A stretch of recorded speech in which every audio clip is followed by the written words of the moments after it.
तो मालिक एक छोटा सा कॉन्सेप्ट डिस्कस कर लेते हैं बिफोर स्टार्टिंग कंटेंट, बिकॉज अभी ब्रेक में और ये मेरे पास आ ही रहा है, तो इसको मैं वैसे भी यूट्यूब पे भी डाल दूंगा। पहला सीन ये आता है कि सबसे बड़ा कंफ्यूजन है न्यू सिलेबस को लेकर। बहुत जन का पॉइंट आता है, मल्टीपल परम्यूटेशन कॉम्बिनेशन बता रहा हूं सर, न्यू सिलेबस कब आएगा? न्यू सिलेबस का अगर आ रहा है और हम अभी मेहनत कर रहे हैं, सिलेबस चेंज हो जाएगा? यानी ये मेहनत सिर्फ एक अटेम्प्ट के लिए, फिर ये मेहनत करे या नहीं करे? सर मैंने ऑलरेडी एक ग्रुप दिया था, ग्रुप 1 क्लियर नहीं हुआ या कुछ पार्ट हुआ, प्लस माइनस हुआ, वापस क्या करूं? ग्रुप 1 दूं या दोनों ग्रुप दूं? ऐसे मल्टीपल परम्यूटेशन कॉम्बिनेशन है। देखिए पहली चीज एक दिमाग में ध्यान रखिए, ओके, एक प्रिंसिपल दिमाग में रखिए, 5 उंगली एक जैसी नहीं होती है। वैसे ही कॉन्सेप्ट है, आपको 5 ओपिनियन अलग अलग मिलेंगे। आप जितने दिन से पूछोगे वो आपको सजेशन अलग अलग देगा। मेरा हमेशा सजेशन एक ही रहा है, अपनी मर्जी का करने का। पहला सीन, ओके। लेकिन तू जितने जन का सुनेगा ना, अपनी मर्जी कंफ्यूज हो जाती है। इसीलिए तू नोट करना, मैं बहुत rarely strategy video suggestion video में जाता हूं, पर यह पॉइंट इसके लिए बना रहा है, एक सिंपल सा कॉन्सेप्ट है। डिफरेंस समझिए आप आपकी कैपेबिलिटी में। One of the biggest problem क्या हो रहा है मालूम है क्या? सबसे पहला पॉइंट, आप अपने आप को कंफर्ट जोन देने की कोशिश करते हो। अब इसमें बहुत सन डिबेटिंग हो सकते हैं, मैं वापस बोल रहा हूं, ये ओपिनियन डिफर हो। मैंने क्या पहले ही बताया ना, ओके, 5 उंगली। तो मैं ये जो देख रहा हूं, मैं अपनी स्टडी बता रहा हूं या अपने कॉन्सेप्ट बता रहा हूं, ये मेरी रिस्क टेकिंग कैपेबिलिटी है मालिक। तो मेरा एपिटेट, रिस्क एपिटेट बहुत ज्यादा है। मैं मेरे हिसाब से बता रहा हूं, वही कॉन्सेप्ट बता रहा हूं। सबसे पहला, ओके, कोई बोल रहा है सर ग्रुप 1 फेल हो गया मैं, ओके, अभी मई 23 में क्या दोनों ग्रुप दूं? क्योंकि अभी ग्रुप 2 की क्लासेस है, ये मंथ एंड तक जाएगी, फरवरी मंथ एंड तक जाएगी, फिर ग्रुप 1 कब पढ़ने का, क्या करने का? मेरा सजेशन डे 1 से कभी रहेगा तो दोनों ग्रुप रहेगा, मरवाओ ना। ओके, अब क्वेश्चन ये है कि सर नहीं सर, दोनों पॉसिबल नहीं है। क्यों पॉसिबल नहीं है? सर टाइम नहीं है। अच्छा मेरे को ये बता, तू ग्रुप 1 ऑलरेडी दे चुका है, तो अगले 3 महीने खाली ग्रुप 1 के लिए वेस्टेज ऑफ रिसोर्सेस है। पिछले अटेम्प्ट में तूने जब ग्रुप 1 दिया था, तूने क्या बोला था? मैं बहुत अच्छे से पढ़ रहा हूं, क्लियर हो जाऊंगा। हुआ? घंटा। अपना प्रॉब्लम ये यही लाइफ है रे, देयर इज अनसर्टेनिटी। तो इधर ऑफ ग्रुप 1 दे, ग्रुप 2 दे, हाँ, अनलेस अनटिल तेरे अंदर कुछ नहीं है, तेरे को लग रहा है कि नहीं भाई मैं बैठ ही नहीं सकता 12 घंटे, मेरी औकात ही नहीं है, फिर तो डिसीजन मेकिंग आसान है ना यार। फिर तो तेरे पास रिसोर्स ही नहीं है, तू बैठ ही नहीं सकता, खत्म कर, फिर एक ही दे, फिर एक ही दे, बात खत्म, there is no other discussion. लेकिन सर मैं 12 घंटे बैठ सकता हूं, लेकिन मैं अपने आप को कंफर्ट जोन देना चाहता हूं। कंफर्ट जोन मतलब मैं अपने आप को सांत्वना देना चाहता हूं। मैं तुमको बता रहा हूं, आज तुम्हारा डिसीजन होगा कि एक ही ग्रुप दूंगा, ओके, भले तुम थोड़ा टाइम पास कर लोगे, बाद में बैकअप देख लेंगे, ऐसा कुछ सोचोगे, और बाद में क्या करोगे मालूम है? 3 महीने के 2 महीने टाइम पास ही होंगे तुम्हारे, और अप्रैल में जाके वापस वही मरवाओगे जो एक्चुअली अभी दोनों ग्रुप के साथ में मरवानी पड़ेगी। तो फिर पोजीशनिंग में काई के लिए, फिर क्या क्या काई के लिए दिमाग फोड़ी करने का? अपने आप को कंफर्ट जोन देने की जरूरत ही क्यों है? अपने आप को कंफर्ट जोन देने के तरीके बहुत सारे हैं मालिक, लेकिन क्यों देना है? कारण क्या है? कंफर्ट जोन, कंफर्ट जोन देना और जिंदगी जीना ये दो अलग अलग चीज है। कंफर्ट जोन देना फालतू टाइम पास है, ओके भाई, हार्ड वर्क करके उसके बाद जिंदगी जीना ये दूसरी चीज है। एग्जाम्पल बता रहा हूं, ओके, हार्ड वर्क कर, मेहनत कर, एग्जाम दे, उसके बाद घूमने जा 15 दिन, ये जिंदगी जीना होगा। क्योंकि तू 2 ग्रुप नहीं दे सकता, तू सोच रहा है एक ही ग्रुप देगा और तू घूम रहा है, ये कंफर्ट जोन है। ये जिंदगी मजे करना नहीं हुआ, ये जिंदगी ना मिलेगी दोबारा नहीं हुआ मालिक। अपने आप पे तरस खाने का कॉन्सेप्ट छोड़। जब तक अपने आप पे तरस खाएगा ना, तब तक ऐसी चीजें होगी कि ये होएगा कि नहीं होएगा। तो पहली चीज, अगर आप एक ग्रुप ऑलरेडी दे चुके हो, यानी ट्राई एंड टेस्टेड है ना, फेल होने का कारण ढूंढो। अपना प्रॉब्लम है कि अपने अगले अटेम्प्ट में भी झंड जैसे वापस वही काम करते हैं, फेल होने का कॉन्सेप्ट ढूंढते नहीं अपन। फेल होने का कॉन्सेप्ट ढूंढो, पेपर मंगाओ, पेपर मंगा के पता करो मैंने क्या गलती की, कौन से चैप्टर में गलती की, कौन सा चैप्टर मैंने बरोबर नहीं पढ़ा। सर मेरे को लगा ही था इतने मार्क्स आने वाले ही थे, मैंने ऐसे ही पेपर लिखा। अरे ठीक है, ये तेरे को समझ में आ गया, लेकिन अगले अटेम्प्ट में भी झंड ऐसे ही काम करेगा क्या? पेपर मंगाना, तूने कौन से चैप्टर में गलती की वो पता करना। क्या जा रहा है? जितना तू खर्चा कर रहा है, अरे साला एक तू जितने का लेज खा लेगा टोटल में, उतने पेपर, मतलब 1 महीने का पूरा पेपर का कॉस्ट आ जाएगा। क्या फर्क पड़ रहा है तेरे को? अरे पर लॉजिकली पर पॉइंट क्या होगा, इससे क्या होगा, एनालिसिस, डेटा एनालिटिक्स। ईआरएस पढ़ने के बाद भी तुम data analytics, past experience will give you data for the next attempt. और आप किसका भी स्ट्रेटजी देख लो, AR1 देखोगे, AR2 देखोगे, AR10 देखोगे, AR50 देखोगे, कोई खाली पास हुआ है 400 पे उसका देखोगे, हर जन का स्ट्रेटजी अपना अपना डिसाइड होता है। वो खाली स्टार्टिंग में प्लान करते वक्त बेस बनाने का, तो पहला बेस रेडी करो यार, कॉन्क्रीटली रखो, अपने ऊपर तरस खाना छोड़ो, पहला पॉइंट है। और ये चीज मैं मेरे ऊपर भी नहीं करता, और याद रखना जो मैं आपको गाइड करूंगा, मैं जो रितिका को समझाऊंगा वही तुमको समझाऊंगा, यानी इन शॉर्ट मैं अपने ऊपर जो नहीं करता ना वही चीज करता। मैं बोल रहा हूं सबसे पहला सिनारियो खत्म, खत्म स्टोरी खत्म। हाँ नहीं सर मैं 10 घंटे नहीं बैठ सकता, मैं 12 घंटे नहीं बैठ सकता, तो क्लास में क्यों बैठा, फिर 12 घंटे बैठ ही रहा है ना, तू बैठ पा रहा है, बस तो ओनली थिंग इज तू अपने आपको कंफर्ट जोन देता है, कंसंट्रेशन नहीं होता, ये नहीं होता, क्यों सर। हाँ मैं बोल रहा हूँ, देखो जो दोनों ग्रुप पहली बार दे रहे हैं उनके लिए परमिशन कॉम्बिनेशन हो सकता है, लेकिन जो ऑलरेडी दे चुका है उसका एक्सपीरियंस तो आ चुका है ना यार। बस आइडेंटिफाई करो रूट कॉज, पहला चीज। दूसरा कोई होगा सर, ओके सर अपन लोग मई 23 दे रहे हैं, नवंबर 23 में अटेम्प्ट, नया सिलेबस आ गया, पूरा नया पढ़ना पड़ेगा, नया क्लास लेना पड़ेगा।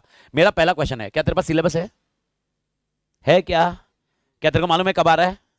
ओके नहीं ना, जिस चीज के बारे में तेरे को पता ही नहीं तू क्यों उखाड़ रहा है? व्हाट इफ कल मैं ये बोलूं, नेफरा ने बोला आईसीए बंद करो, दूसरा कुछ चालू करो, क्या करेगा तू और मैं? अभी इसके बारे में सोचते बैठूं मैं? अभी जो चीज अपने इसमें नहीं है उसके बारे में क्यों वरी करने का? प्लान करना और वरी करना ये दो अलग अलग चीज है। प्लान करना, एग्जांपल तू खाली एक अटेम्प्ट में एक ग्रुप दे रहा है और दूसरा ग्रुप बाद में देगा, ये प्लान करना हुआ। दोनों ग्रुप अभी दे रहा है लेकिन नहीं हुआ क्लियर, नए सिलेबस में क्या होगा, कैसे होगा, ये वरी करना हुआ। दो चीज अलग अलग है। मैं नहीं बोल रहा हूं रिस्क टेकिंग कैपेबिलिटी सबकी सेम होगी, सबकी अलग अलग है, मेरी अलग है। अरे रियल मेरा भाई, मेरा रियल ब्रदर सुमित, उसकी रिस्क टेकिंग कैपेबिलिटी अलग है, मेरी रिस्क टेकिंग कैपेबिलिटी अलग है। मैं नहीं बोल रहा हूं खराब है, या मैं नहीं बोल रहा हूं मैं खराब हूं या मैं अच्छा हूं वो खराब है, उसकी अलग है मेरी अलग है, 100% सबकी अलग है। लेकिन भाई आपने एक चीज समझनी जरूरी है, फैक्टर सबके सेम है। इधर जितने जन बैठे अक्रॉस इंडिया, जितने जन एग्जाम देने वाले सबके फैक्टर सेम है ना, सबको यही है ना। ऐसा तो नहीं है नहीं खाली ये क्लास में बैठा है या तू अकेला है जिसको खाली न्यू सिलेबस आने वाला, बाकी किसी को नया सिलेबस नहीं आने वाला, ऐसा है क्या? सब लोग डील करने वाले हैं, तो सबके फैक्टर सेम है, तो फैक्टर सेम है तो तू काहे के लिए अकेला वरी कर रहा है? जो दुनिया के साथ होने वाला है वही है। ओके तेरे को क्या पता, हो सकता है कोविड का लॉकडाउन आ जाए, क्या पता तेरे को? मेरे को पता, अपने को पता है कुछ? तो अभी बीच में आया था ना अपना ये क्लास चालू हुआ था, जब भी मालूम है ना 15 दिन होने के बाद ऐसे था कोविड आ रहा है, कोविड आ रहा है, कोविड आ रहा है। मेरे को पता क्या कुछ कर सकते थे तभी? आने दो ना, देखेंगे ना इंस्टेंस कैसे आता है, क्या आता है, कैसे होता है। अरे आप प्लान करिए, आप स्टेप्स लीजिए, रिस्क को कंसीडर करिए। मैं नहीं बोल रहा हूं नहीं कंसीडर करने का, इग्नोर करने, वर्स्ट केस कौन सी रिस्क को इग्नोर करना बोल रहा हूं? जो चीज तुमको पता ही नहीं है। अभी एग्जांपल तुमको मालूम नहीं है नवंबर 23 आएगा, मई 24 आएगा, ये अपने को ही नहीं पता है। सर इंस्टीट्यूट इस पे क्लैरिटी क्यों नहीं दे रही है? इंस्टीट्यूट को खुद को पता नहीं चल रहा है। अरे इंस्टीट्यूट जब पता चलेगा क्लैरिटी दे देगी। सर फिर इंस्टीट्यूट ने एक करना चाहिए ना, नवंबर 23 में कर देना चाहिए, मई 24 में देखेंगे। अरे भाई क्यों? जो इंस्टीट्यूट है, जो पर्सन उधर बैठा है, let him take the decision, why you are taking his decision? उनका डिसीजन मेकिंग है। सर अपन एम्बिग्यूटी में अटके पड़े, अपन ये कर रहे हैं वो कर रहे हैं, मेरे को समझ ही नहीं रहा है क्यों एम्बिग्यूटी में अटके पड़े हो। करो ना, जितना चीजें है करो, अपनी पढ़ाई करो, एफर्ट्स करो। सर व्हाट इफ बदल गया, तो व्हाट इफ बदल गया, तेरे अकेले के लिए बदलेगा क्या? सबके लिए, तो सारी पोजीशन सेम है ना। तो अगर सब लोग को कोविड से फियर है, अगर जो रिस्क, कौन सा रिस्क ध्यान में रखने का, जो रिस्क सिर्फ आपको एप्लीकेबल है। मैं अगर इतना नहीं पढ़ा भाई मेरी बैंड बच सकती है, मैं इतना नहीं किया मेरी बैंड बच सकती है, और यही चीज आपके लिए बैंड पड़ सके। बस ये चीज को आप ध्यान रखोगे उतना आपके लिए अच्छा होगा। मेरे को मेरा और कोई ऑब्जेक्टिव नहीं रहता। मैंने ये भी बताया, मेरे को क्वेरी आई, मेरे को ये और मैं एकदम ब्लंट आदमी हूं, मेरे ख्याल से इतने दिन में तो समझ गया, मैं सीधा मुंह फट आदमी हूं। मेरे को जो लग रहा है वो मैंने बताया, और मैं सीधा बोलने वाला आदमी हूं। मैं ऐसा अगर आपको कुछ सुनना है ना, देखो I am available 24/7, that for sure. कभी बिकॉज ऑफ बीमारी वगैरह मेरा थोड़ा सा टाइम अपसाइड डाउन जा रहा है, लेकिन मैं अवेलेबल हूं। लेकिन अगर आपको जो आपको सुनना है वो सुन के आप परसेप्शन बना के मेरे पास आओगे ना, तो गलत फहमी है। फिर आपको ये दूसरे पर्सन के पास जाइए, क्योंकि जो तेरे को सुनना है वो मैं कभी बोलूंगा नहीं। ओके क्योंकि क्या है, कहीं पर भी ऐसा होता ना, और आप एकदम क्लियर कट याद रखो, स्ट्रैटेजी सबकी सुनो, सब कुछ करो, करना अपनी मर्जी की। मैं आज को टिल डेट बता रहा हूं, मैंने अपनी मर्जी की आज तक सुनी, अपनी मर्जी की कर रहा हूं। आज मैं अपसाइड ये होने के बाद भी मैंने डिसीजन लिया कि मेरे को ट्रैवल करना है, ये इतना होने के बाद। कल अगर कुछ प्लस माइनस होता है मेरे हेल्थ के रिलेटेड, या प्लस माइनस होता है मेरे बॉडी के रिलेटेड, या अमित के related, it's sole responsibility of Amit Tated. I can't blame doctor, I can't blame you, I can't blame Vinod Reddy, I can't blame Prashant Sarda, I can't blame my family. Okay, ये चीज मेरी लाइफ का बहुत बड़ा प्रिंसिपल है, क्योंकि कल कुछ भी हो, दो चीज अमित तातेड़ कभी नहीं करता। पहला, अपनी लाइफ का रिग्रेट। मेरे को ये बोनस लाइफ मिली है, मेरे को मालूम है लाइफ का रिग्रेट करके बेवकूफी होगी, तो there is no concept of regret. शायद कल मैं किससे मिला, कल या परसों, मेरे को याद नहीं आ रहा है, एक जन बोल रहा था मेरे को इतने अटेम्प्ट लग गए, अभी 3-4 अटेम्प्ट लग गए, मतलब रिग्रेट, मतलब अभी रिग्रेट हो रहा है, क्यों इसमें घुसा। मतलब यही सबसे बड़ा प्रॉब्लम है तुम्हारा, रिग्रेट हो रहा है, इसमें क्यों घुसे। रिग्रेट क्यों कर रहे हो, जितना रिग्रेट करोगे उतना दुख बढ़ेगा। और रिग्रेट क्यों करना, तेरी जिंदगी है भाई, तूने अपने हिसाब से जी है। हाँ, तो किसी के फोर्स से घुसा है, इसका मतलब रिग्रेट पॉइंट यही आएगा। फिर इसका मतलब तूने क्या इंप्रोवाइज करना आगे, डिसीजन मेकिंग। अभी एग्जांपल यार, सीएम है, पापा की वजह से घुसा यार। पहले 2 साल तो पापा को गाली दी है मैंने, नहीं दी ऐसा थोड़ा है।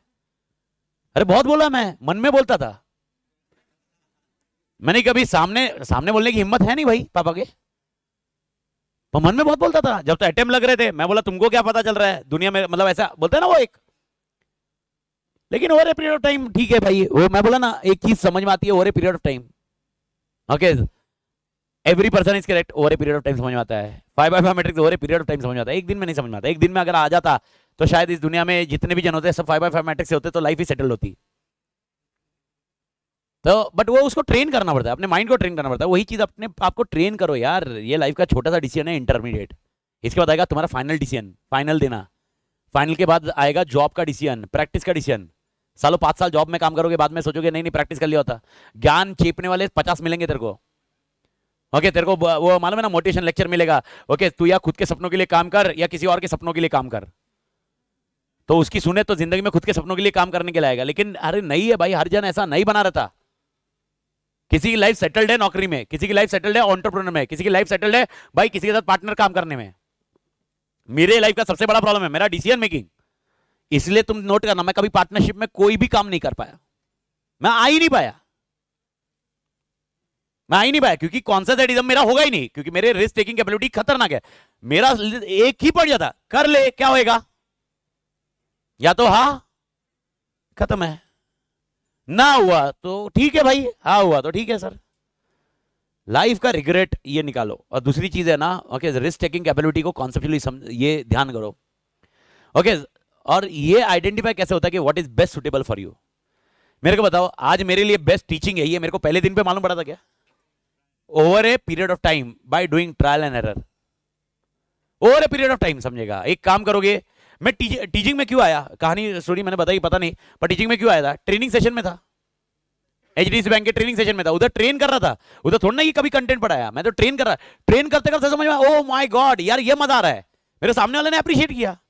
जैसे आपके लिए आईटी थर्ड क्लास, वैसे ही एचडीएफसी बैंक में जो बैंक वाले एम्प्लॉइज है ना, बैंक वाले एम्प्लॉइज, उनके लिए आईटी डिपार्टमेंट मतलब थर्ड क्लास। तो फिर उनको जाके समझाते थे, अरे हमारा काम क्या है, हमने कैसे करना, तुम जब तक नहीं बताओगे तो हम कैसे करेंगे, हमको सोल्यूशन देने के लिए तुम्हारा बताना जरूरी है।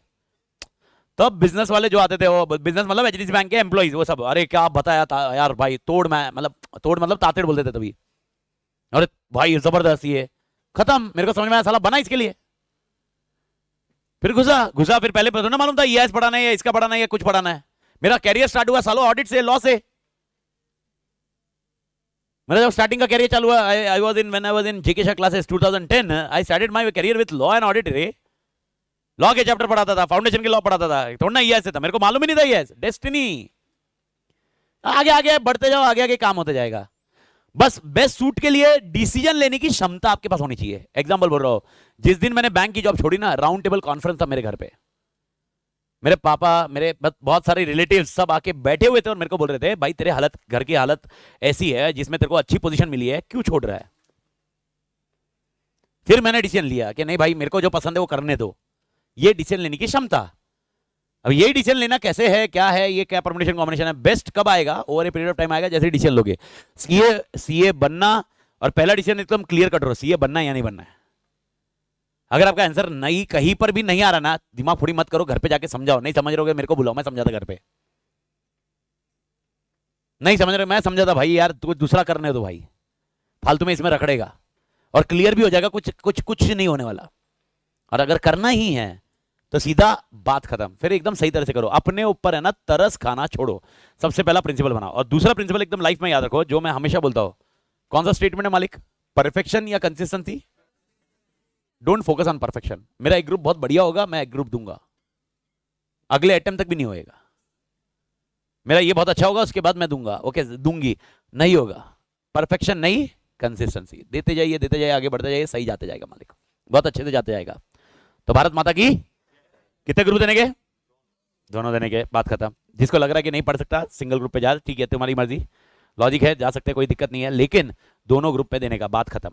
सेकंड, सर फ्यूचर का क्या करेंगे, सिलेबस चेंज होने वाला है, क्या करने वाला है, उसका कुछ कर सकते हो अभी तुम, क्या तुम्हारे हाथ में है, क्या तुम डिसाइड कर सकते हो सिलेबस कौन कब आना चाहिए, नहीं तो खत्म, जो तुम्हारे हाथ में नहीं है उसके लिए कुछ सोचना है, खाली उसको कंसिडर करना होता है। कंसिडरेशन में अभी अपने पास डेटा ही नहीं है, तो क्या कंसिडर करोगे, डेटा आता तो कंसिडर करते। एग्जाम्पल, ओके, अपने को गारंटी होती कि भाई नवंबर में ऐसा ऐसा है, तो शायद फिर जैसे एग्जांपल है, जो नवंबर वाले बैच वाले कुछ बैठे हुए, वो लोग फिर पहले दिन से डिसाइड कर लेते अपन। जो डायरेक्ट एंट्री वाले हैं, मैं डायरेक्ट डिसाइड कर लेते, लेकिन नहीं है, तो it is all together subjective मालिक। तो भारत माता की, तो मालिक एकदम तोड़, और अपने ऊपर तरस खाना छोड़ो। तरस खाना मतलब समझ रहे, अपने आप को कंफर्ट जोन देना, ओके नहीं यार इतना ही कर रहे यार, ऐसा है। वापस बोल रहा हूं, मजे करना और तरस खाना दोनों अलग अलग है। तरस खा के घूमने जाना बकवास है, मजे करने के लिए घूमने जाना बहुत तोड़ है मालिक। तो कैसे घूमने जाओगे रे, ओके यानी मेहनत करो, मजे करो, घूमने जाओ, चिल मारो,